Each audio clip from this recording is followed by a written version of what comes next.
हरे कृष्णा। तो ये श्लोक 3 है जिस पर हम चर्चा करेंगे, अध्याय 2 का। ये श्लोक है, क्लैब्यमा समगमः पार्थ नैतत्त्वयि उपपद्यते शूद्रं हृदय दौर्बल्यं त्यक्त्वा उत्तिष्ठ परन्तप। तो ये श्लोक श्रील प्रभुपाद इसका अर्थ लिख रहे हैं कि हे पृथापुत्र, इस हीन नपुंसकता को प्राप्त मत हो, यह तुम्हें शोभा नहीं देती। हे शत्रु के दमन करता, हृदय की शुद्र दुर्बलता को त्याग कर युद्ध के लिए खड़े हो जाओ। तो भगवान एक्चुअली बहुत देखा जाए तो बहुत इसमें विचित्र शब्द यूज़ किए हैं भगवान ने, और वो सबसे पहला विचित्र शब्द है क्लैब्यम। क्लैब्यम मतलब भगवान सीधा अर्जुन के मुंह पे थप्पड़ मार रहे हैं, या दूसरे शब्दों में समझें तो अर्जुन को गाली दे रहे हैं। आजकल की मॉडर्न गाली जो होती हैं बहुत गंदी होती हैं, तो यहाँ क्लैब्यम को हटा के अगर आप वो गाली रख दो तो ये तब श्लोक समझ आएगा। मतलब भगवान गाली दे रहे हैं, भगवान कह रहे हैं तुम हिजड़े हो, तुम एक नपुंसक हो, एक बिल्कुल कायरों की तरह बातें कर रहे हो, ये तुम्हें बिल्कुल शोभा नहीं देता। नपुंसकता क्यों कह रहे हैं भगवान ऐसा? भगवान ऐसा एक्चुअली देखा जाए तो इसलिए कह रहे हैं क्योंकि भगवान कह रहे हैं कि तुम काम, क्रोध, लोभ, मद मत्सर इन सब चीज़ों को जीत चुके हो। उर्वशी ने तुम्हें प्रपोज किया था, तुमने उस रिजेक्ट कर दिया था उसको माँ कह के। क्रोध तो तुमने जीत ही लिया क्योंकि तुम्हें क्रोध ही नहीं आ रहा शत्रु को देख के। लोभ भी तुम्हें नहीं आ रहा, तुम कह रहे हो मुझे तीनों राज्य, तीनों लोक मिल जाए मैं तब भी युद्ध नहीं करूँगा। तो तुम काम, क्रोध, लोभ और अहंकार भी तुम में ऐसा कुछ नहीं है, तुम तो बहुत हम्बल ही लग रहे हो सबके सामने, मतलब एक दृष्टिकोण से।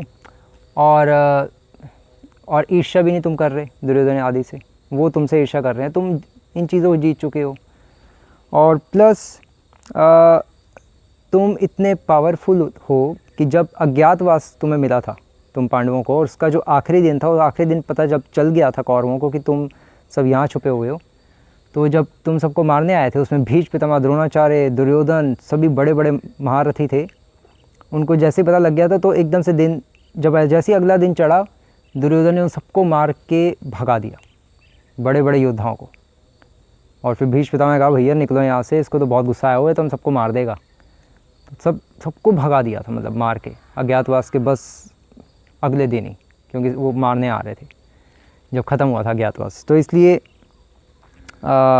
भगवान कह रहे हैं कि तुम्हें ये तुम इसके लायक नहीं हो, तुम इस गाली के ही लायक हो। क्लैब्यम, तुम में एकदम से कायरता कहाँ से आ गई, इतने महान योद्धा होते हुए, इतने शक्तिशाली होते हुए। और मतलब ये तो वैसे ही हो गया कि भगवान एक्चुअली, इसलिए श्री प्रभुपाद भी देखा है तो गालियाँ निकालते थे।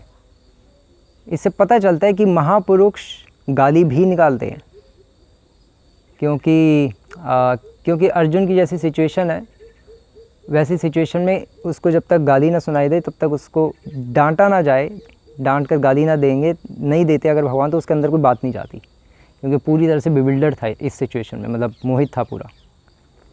तो इसलिए भगवान कह रहे हैं यहाँ पर कि क्लैब्यम। और एक्चुअली जो संसारिक लोग जब गाली देते हैं, इसमें डिफरेंस ये है कि जब संसारिक लोग गाली देते हैं तो उस गाली से दूसरे का अहित होता है, लेकिन भगवान और महापुरुष जब गाली देते हैं, जैसे गौर किशोरदास बाबा भी गाली देते थे कि कुत्ते कमीने भाग जाए यहाँ से, जब कोई उनसे बड़ा अमीर संसारिक आदमी आशीर्वाद लेने आता था वो गाली दे के भगा देते थे। तो इसलिए जब भगवान या महापुरुष गाली देते हैं तो वो दूसरों के हित के लिए, कल्याण के लिए देते हैं, कल्याण के लिए डांटते हैं। तो इसलिए अगर अर्जुन को किसी और ने कहा होता क्लैब्यम, अर्जुन उसका तुरंत वध कर देता, लेकिन क्योंकि यहाँ भगवान ने कहा है, अर्जुन सेंस कर गया कि भगवान मेरा परम हित चाहते हैं, इसलिए भगवान की बात सुनकर अर्जुन हर्ट नहीं हुआ, और भगवान को बहुत कड़क वर्ड यूज़ करना भी पड़ा अर्जुन के हित के लिए, और इसलिए भगवान ने क्लैब्यम बोला। क्लैब्यम माँ समगमः पार्थ, इस कायरता को, इस नपुंसकता को तुम माँ समागमः, माँ मतलब नहीं मा समा मतलब नहीं तुम गमः प्राप्त हो, ये तुम्हें इसको प्राप्त नहीं होना चाहिए। क्यों? क्योंकि तुम पार्थ हो। पार्थ मतलब तुम पृथा के पुत्र हो। तुम शूरसेन का एक पुत्र था वसुदेव, और एक पुत्री थी पृथा। और फिर क्योंकि शूरसेन के जो भांजा था कुंती भोज राजा, उनकी बहन का पुत्र था, उसकी कोई बेटी नहीं थी, कोई बेटा नहीं था, तो इसलिए शूरसेन ने अपनी जो बेटी थी पृथा उसको कुंती भोज राजा को दे दी थी, इसलिए उनका नाम कुंती पड़ा। तो अर्जुन को याद करा रहे हैं भगवान कि तुम पृथा पुत्र हो, तुम पृथा के पुत्र हो, मतलब तुम्हारा मेरे से भी डायरेक्ट ब्लड रिलेशनशिप है, क्योंकि तुम मेरी सगी भुआ के बेटे हो, और तुम पृथा के पुत्र हो। और पृथा मतलब वो जिसने देवताओं का पांडु के कहने पे, जब पांडु मरने वाले थे तो पांडु के कहने पे देवताओं का आह्वान किया था, और फिर तुम इंद्र देवता के द्वारा पैदा हुए थे, उनके द्वारा तुम आए थे। और तुम भी और युधिष्ठिर यमराज जी के द्वारा जब आह्वान किया था देवताओं का, और वायु देवता के द्वारा भीम। तो तुम सब में बहुत शक्ति है, तो हे पार्थ तुम्हारी शक्ति कहाँ गई? तो भगवान ये पॉइंट यहाँ उसको इसलिए पार्थ कह रहे हैं। और फिर भगवान कह रहे हैं कि नैतत्त्वयि उपपद्यते, कि ये तुम्हें शोभा नहीं देता।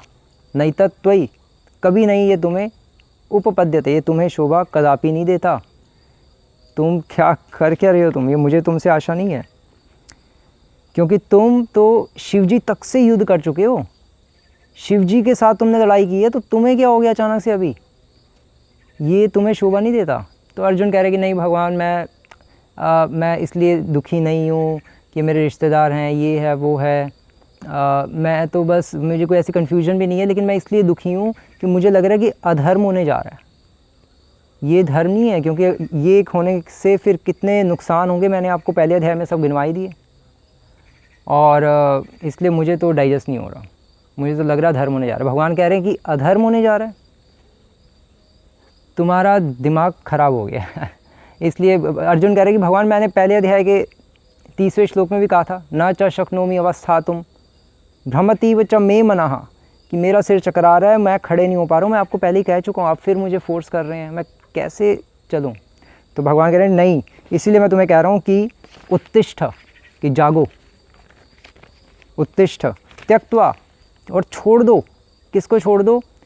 हृदय दौर्बल्यम, अपनी इस हृदय की दुर्बलता का त्याग करो, ये वीक हार्टेडनेस मेरे सामने मत लाओ। जैसे हमने पिछले लेक्चर में डिस्कस किया था, लास्ट क्लास में, कि जैसे भक्तिविनोद ठाकुर बता रहे थे, हृदय दौर्बल्यम, असत तृष्णा, तत्व विभ्रम, और 4 चीज़ें बताई थी। तो उसी तरह से पहले तो हमने बताया था कि उसमें तत्व विभ्रम आ रहा था, फिलोसफिकल कन्फ्यूजन्स आ रही थी। अब फिलोसफिकल कन्फ्यूजन्स होने के कारण अब उसमें हृदय दौर्बल्यता भी आ गई, अब उसका हृदय दुर्बल हो गया, भगवान ही यहाँ पे कह रहे हैं। तो भगवान कह रहे हैं तुम्हें ये तो शोभा नहीं देती, तुम क्या बात कर रहे हो, ये शूद्रम हृदयम दौर्बल्यम, और तुम शूद्रम मतलब तुच्छ बातें कर रहे हो, नीच बातें कर रहे हो, ये नीच बातें तुम्हें शोभा नहीं देती, कदापि नहीं। मैं तो इसको कभी भी अप्रिशिएट नहीं करूँगा, क्योंकि अर्जुन कह रहा है कि नहीं भगवान, मैं तो बस ये इतना कहना चाहता हूँ कि गुरु को मार के, भीष्म पितामह द्रोणाचार्य को मार के हमें मिलेगा क्या? और ये तो मुझे लग रहा है मैं पाप करने जा रहा हूँ, अधर्म होगा, और इससे फिर फ्यूचर में कौन गाइड करेगा, सब प्रॉब्लम हो जाएगी, सब वर्ण संकर हो जाएगा। मैं आपको सारे पॉइंट्स पहले बता चुका हूँ भगवान। तो इसलिए भगवान कह रहे हैं कि तुम्हें लग रहा है कि तुम नीच काम करने जा रहे हो, लेकिन मुझे लग रहा है कि तुम नीच काम करने जा रहे हो। मतलब कहने का मतलब है कि अर्जुन को लग रहा था कि मैं इन सबको मार के नीच काम करने जा रहा हूँ, लेकिन भगवान कह रहे हैं कि तुम इन सबको ना मार के नीच काम करोगे। तो भगवान के पर्सपेक्टिव को, भगवान के दृष्टिकोण को अर्जुन को समझना ऑलमोस्ट इम्पॉसिबल हो रहा है, क्योंकि भगवान दूरदर्शी हैं, बहुत दूर की सोच के डिसीजंस लेते हैं। और मेन पॉइंट ये भी है कि अर्जुन धर्म फॉलो करना चाहता है, लेकिन भगवान कह रहे हैं कि धर्मम तो साक्षात भगवत प्रणीतम, मेरी आज्ञा का पालन करना ही धर्म है। मेरी सेवा के लिए धर्म क्या, अधर्म भी किया जा सकता है।